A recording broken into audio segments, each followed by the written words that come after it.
Good morning guys. Sunday special dahi vada कोणाकोणाला आवडतो कमेंटमध्ये नक्की सांगा. तर चला बघूया. सर्वप्रथम उडीद डाळ मिनिमम 4 ते 5 तास भिजवून घ्या. भिजलेली डाळ छान मिक्सरमध्ये वाटून घ्या. वाटलेली डाळ छान फेटून घ्या.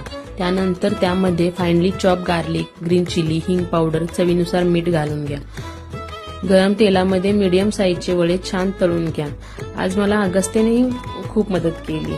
मध्ये मध्ये लुडबुड चालू होती त्याची. वडे छान लालसर तळून झाल्यानंतर ते थंड पाण्यात थोडा टाइम सोक होऊ द्या. सर्व करण्याआधी गोड दही तयार करून घ्या. प्लेटमध्ये वडे घेऊन त्याच्यावर छान गोड दही, ग्रीन चटणी, जिरेपूड, चाट मसाला, बारीक चिरलेली कोथिंबीर घालून सर्व करा. खूप टेस्टी लागतात. लहान मुलं सुद्धा आवडीने खातात. ही रेसिपी आवडली असेल तर नक्की लाईक, शेअर, कमेंट करा. थँक्यू.